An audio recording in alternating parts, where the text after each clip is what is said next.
Hi guys, welcome to Celeb Villa SA, where you get the latest news on all things trending and newsworthy. Now, do not forget to like, share, and subscribe to my channel. Also, don't forget to hit the bell so you never miss any of my uploads.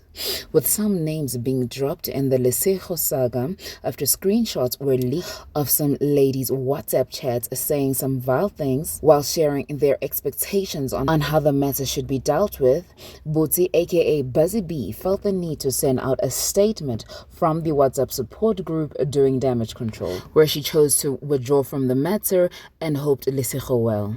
Another member that was also on the group, Michelle, found some of the things that she said being sent around and felt the need to go live to address all the smoke. And that is where I come in to address a few things to you guys that are here. I'm gonna make reference a bit to my notes because I needed to keep record of timelines for some of the things that have taken place. This is not me trying to garner sympathy or likes or anything. I am very cognizant and conscious of who I am. I am not confused. I am clear about the decisions that I make, how and why I do things.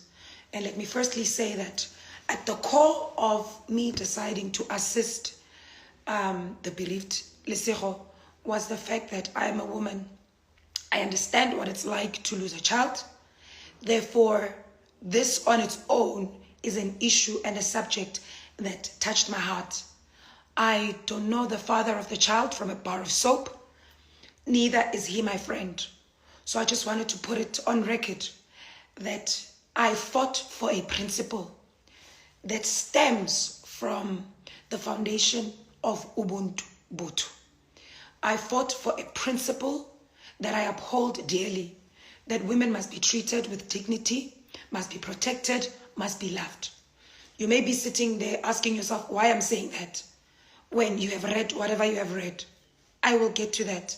But I wanted this to be clear today, this morning, that at the core of my involvement in this cause, together with the collective being the women that were involved in this specific cause, was to raise awareness on the staggering amounts of gender-based violence that is overlooked towards the fact that women are abused emotionally.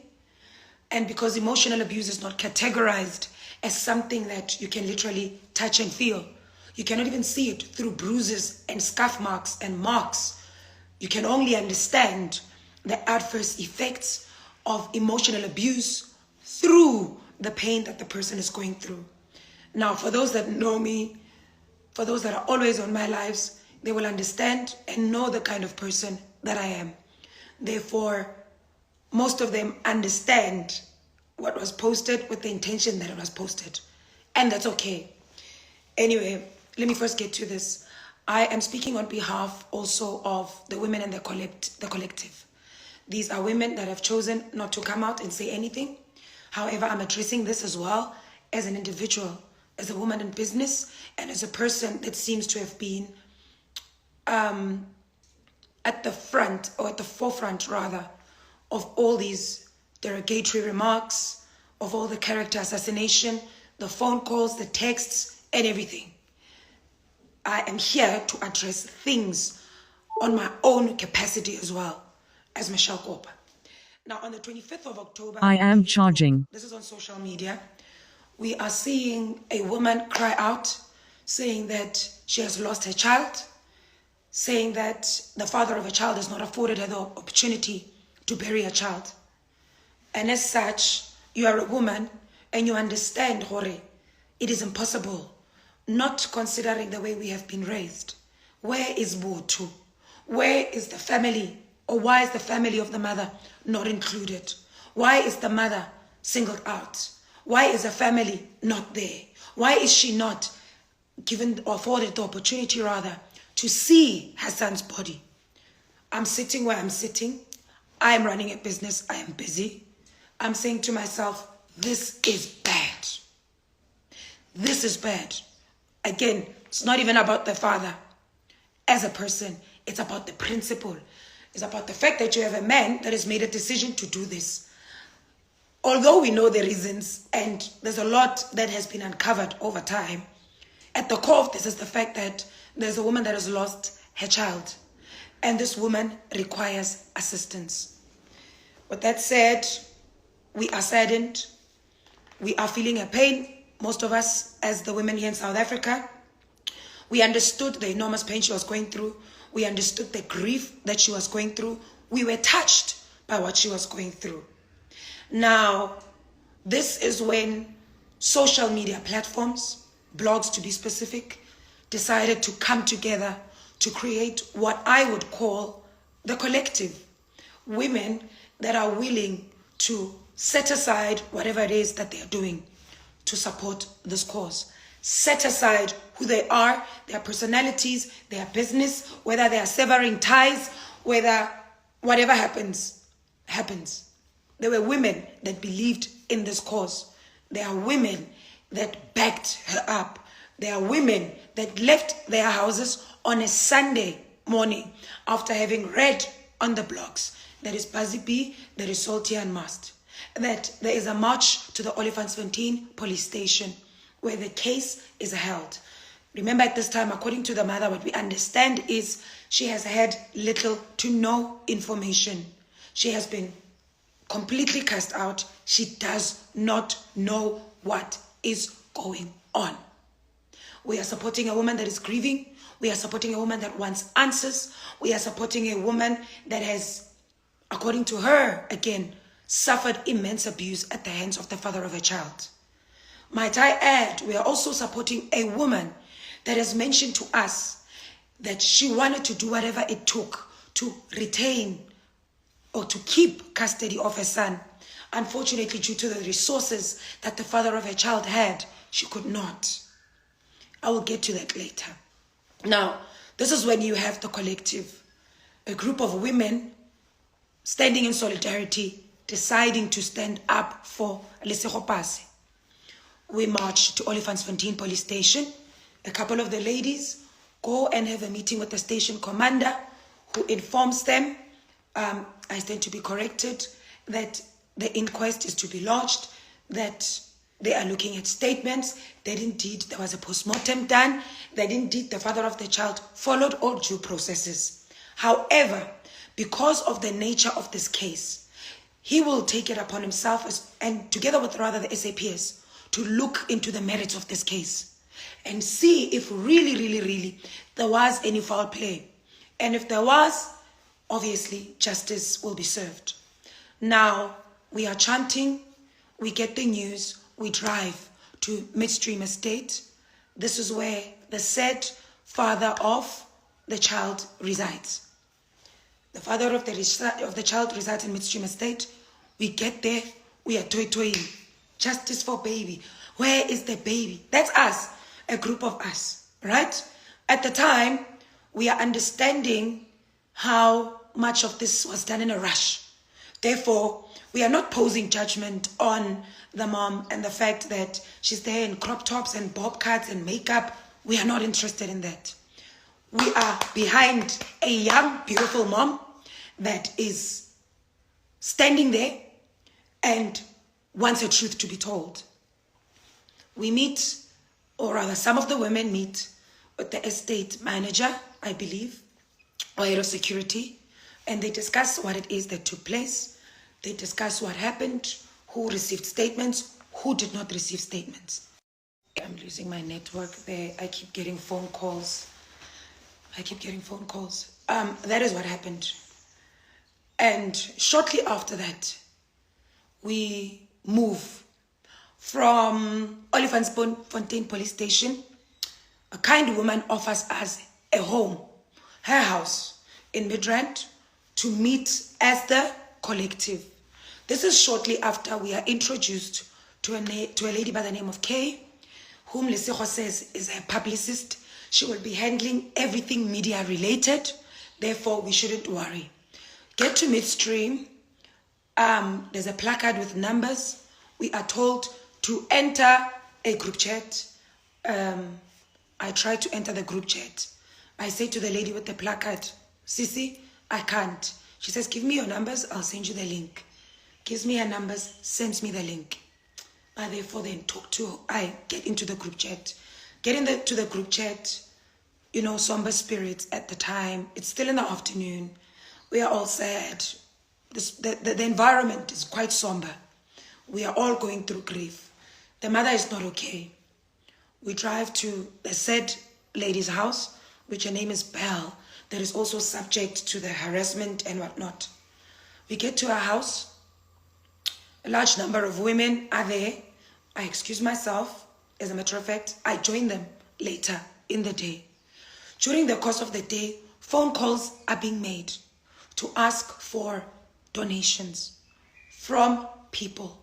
Please, can we get donations? Please, can we get donations? Donations to assist Lesego with her legal fees. Now, this is a conversation, remember, that we are already having. At the time, I believe Women for Change had posted her banking details, that people should make donations towards this cause. Obviously, the donations are not for her to do whatever she wants. The donations are for this specific cause, are for this specific agenda that we are pushing. And that is to eventually get her the justice she believes as a mother she deserves. Now, Lesego further on, as we are there with her, this is going on to about 10 p.m. For an instance, Lesego, if I'm not mistaken, in the afternoon, from the day this was posted and people had access to her banking details at the time, the amounts that were in the account, you are looking at roughly 20,000, if not less, at the time. And this is when she was asking for donations, and these are the chats that we had with her. Nonetheless, fast forward to today, where I am perturbed that she'd be able to go publicly and say, whoever wants the donations, give me your banking details and I'll send them back. It's a spit on the faces of the people that genuinely went out of their way to assist a stranger. Again, I will get to that. Now, we are sitting there, we are raising money. Kwa phone 10,000 it's wakwale, 5,000 it's wakwale. The POP again, left and right. Monies are coming in. At the time, we are saying to Lesego, because this is a case of national interest, it is so important that you understand that you need to be accountable to the people that are making donations. Why am I saying this? There are people that did not even make donations independently, but from their own organizations, from their own businesses, from their non-profit organizations, their companies, NPOs, you can imagine, and you can name them. They made donations. Therefore, including political parties, might I add, you need to be able to hold yourself accountable to the monies that have been raised. That evening, I think easily we have raised an additional 50,000 rands. While we have raised 50,000 rands, I need to emphasize that the funds were raised, number one, for an urgent application to exhume the body of baby Kaone, who is her presumed late son, right? We raised the amounts with her in agreement together with us that the amounts that are being raised are not for us, are not for personal gain, but for one cause, for her to get legal counsel at senior level. I repeat this.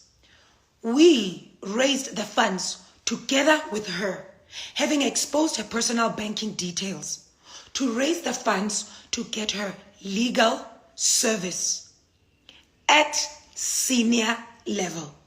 We expected her to come and get us, or give us information rather, that guys, as Lesego, I have acquired the assistance of this specific law firm.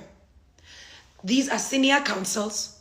that I've gotten services from that will expedite this case to ensure that I get justice for my son.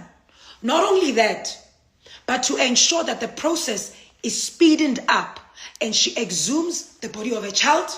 Not only that, but she gets a fair and private pathology report. She wanted to take the child to a private pathologist. And this is where I will come in next. Now, on the day that she left us here in Midrand, she had provided us with the total sum of what was in the account. Right? The next day, more people added money. So it is at the hundreds now. We don't mind. At that point in the group, we are happy that funds are raised. We are writing, let's pray for her. We need to stand in the gap for her. We need to give her all the support. Now the question starts rolling in. Lesego, who is the attorney on record? Who is the attorney on record? Lesego does not want to give us information on who the attorney on record is. Remember, we are asking this so that for those women that are available, they clear their schedules. We stand and we band together with her in court.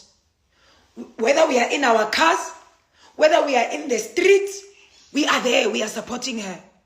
We need to know who the attorney on record is so that people that have assisted and are continuing to pour into this initiative know that this is a case that is taken very, very seriously by the mother.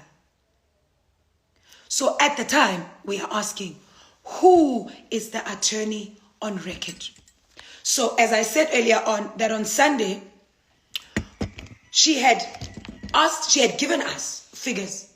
She had created transparency, by the way. So the window was open of accountability and transparency as far as every single cent was concerned.